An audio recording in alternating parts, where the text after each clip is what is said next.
Assalamu alaikum. My name is Mohammad Yasir Arfat. I am the student of BPEd third semester. आज हम दो topic discussion करने जा रहे हैं, जिसमें हमारा पहला टॉपिक है communication tips for speakers and learners और दूसरा टॉपिक है discussion difficult topics effectively. Here are tips for speakers.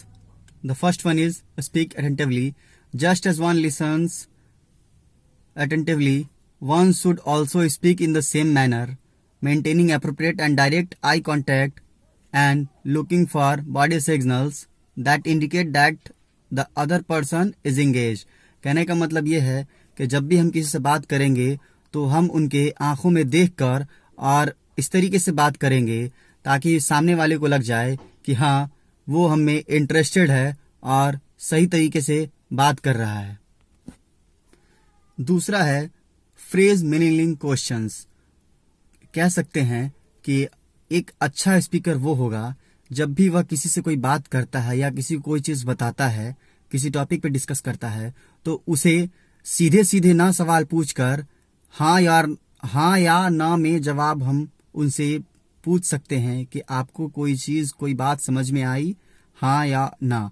सीधे सीधे डायरेक्ट क्वेश्चन पूछने से अच्छा है कि हम उनको इस तरीके से सवाल पूछ सकते हैं. हमारा तीसरा है अवॉइड मोनोलॉगस.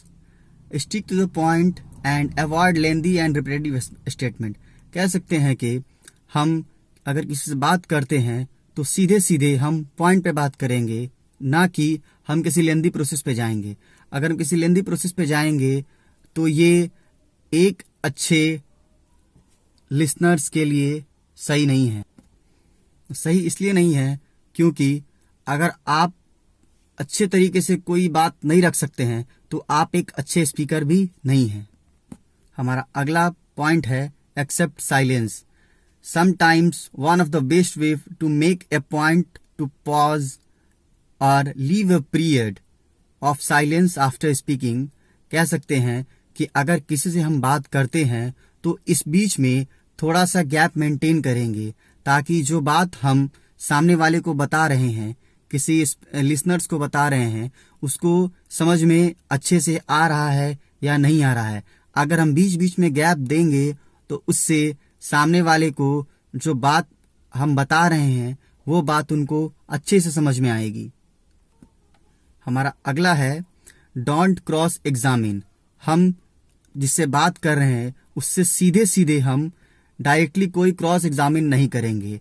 उनसे सीधे सीधे सवाल करने के बजाय उनसे हम जानने की कोशिश करेंगे कि हाँ, उनको ये कोई बात समझ में आ रही है या कोई परेशानी है.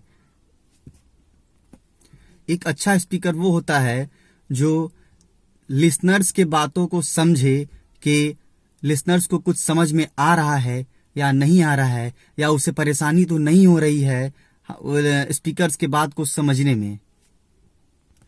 अब कुछ टिप्स एक अच्छे लिसनर्स के लिए. अच्छे लिसनर्स कहने का मतलब हो सकता है कि अगर कोई स्पीकर हमें बोल रहा है, कोई चीज़ बता रहा है, क्या हम उस स्पीकर के बात को अच्छे से समझ रहे हैं या नहीं समझ रहे हैं. तो यहाँ पे कुछ पॉइंट पे हम डिस्कशन करेंगे. कुछ पॉइंट मैं आपको बताने की कोशिश करूँगा, समझाने की कोशिश करूँगा कि एक अच्छे लिसनर्स का क्या गुण होता है. तो हमारा पहला पॉइंट है लिसन अटेंटिवली. कहने का मतलब ये है कि अगर कोई स्पीकर बोल रहा है या कोई कुछ बताने की कोशिश कर रहा है तो आप एक अच्छे लिसनर के नाते उन्हें टाइम दे और बात को अच्छे से समझने की कोशिश करें. आप एक स्पीकर के आंखों में देखकर और अच्छे से आप उसके बातों को सुने तो आप एक अच्छे लिसनर कहे जा सकते हैं. अगर स्पीकर्स आपको कुछ बोलना चाह रहा है तो या कुछ बोल रहा है, एक अच्छे लिसनर के नाते उन्हें बीच में इंटरप्ट नहीं करेंगे. ये एक लिसनर्स के अच्छे गुण कहा जा सकता है. हमारा अगला पॉइंट है क्लैरिफाई व्हाट यू हियर. इसका मतलब कह सकते हैं कि आप क्या चीज़ समझ रहे हैं या क्या चीज़ आप समझे हैं, इस चीज़ को आप क्लियर कर दीजिए कि हाँ मुझे ये टॉपिक समझ में आ गया है या किसी और टॉपिक पर मुझे प्रॉब्लम हो रही है। इससे होगा क्या, जो स्पीकर आपको बोल रहा है वो स्पीकर आपको अच्छे से समझा पाएगा, जिससे आप एक अच्छे लिसनर कहे जा सकते हैं। और हमारा अगला पॉइंट है रिफ्लेक्ट व्हाट यू हियर। इसका मतलब हम कह सकते हैं कि आपको कौन सी बातें समझ में आ रही हैं, इस चीज को आपको दर्शाना होगा। अगर स्पीकर आपसे कोई सवाल पूछता है तो इसके अगेंस्ट में कहने का मतलब है उनका जवाब आप दे सकते हैं। इससे स्पीकर को पता चलेगा कि हाँ, सामने जो बैठा है वो एक अच्छा लिसनर है। ये कुछ पॉइंट जो हमने डिस्कशन किया एक अच्छे लिसनर्स और एक और अच्छे स्पीकर्स के लिए। हमारा अगला पॉइंट ये हो सकता है, अगला टॉपिक है डिस्कशन डिफिकल्ट टॉपिक इफेक्टिवली। तो उसके लिए हम क्या कर सकते हैं, जिसमें कुछ पॉइंट्स है जो मैं डिस्कस करने जा रहा हूँ। जिसमें मेरा पहला पॉइंट्स है give the worker A heads up. कहने का मतलब ये है कि हम अगर क्लास में किसी बच्चे को पढ़ा रहे हैं या कहीं और किसी को अगर कोई चीज़ हम बताना चाह रहे हैं। हमारा अगला पॉइंट है give the workers A heads up. कह सकते हैं कि अगर क्लास में कोई टॉपिक हम डिस्कशन करने जा रहे हैं या कोई चीज़ नया लेकर आ रहे हैं, कोई परेशानी है, तो हम सरप्राइज ना देके उन्हें एक इम्पॉर्टेंट वर्क के तौर पे उनके सामने हम पेश कर सकते हैं। जिससे होगा क्या कि जो भी परेशानी के टॉपिक्स होंगे वो आसानी से सॉल्व हो जाएंगे।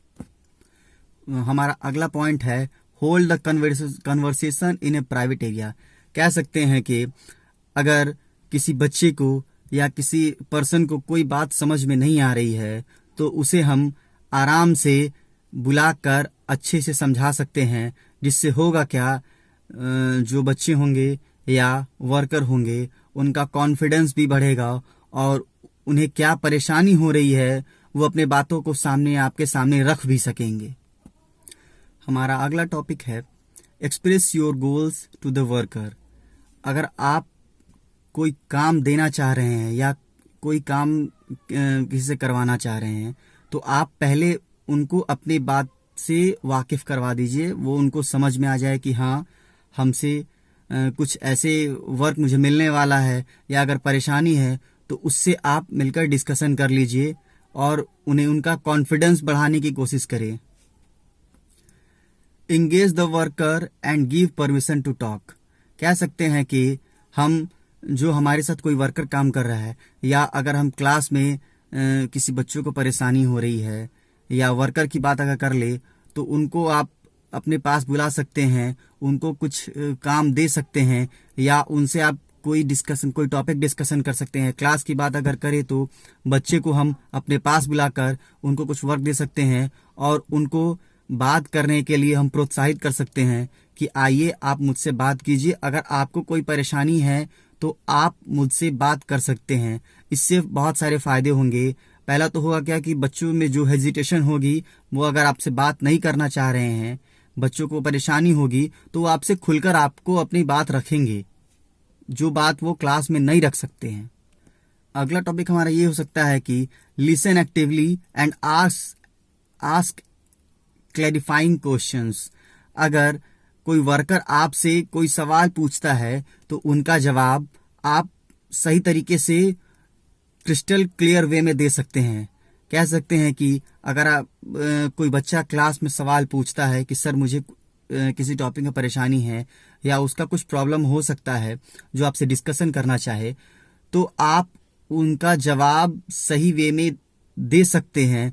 इससे सामने में जो वर्कर होंगे या बच्चे होंगे उनका हौसला और ज़्यादा बढ़ जाएगा और जो परेशानी वो फेस कर रहे हैं वो परेशानी से वो निजात पा देंगे।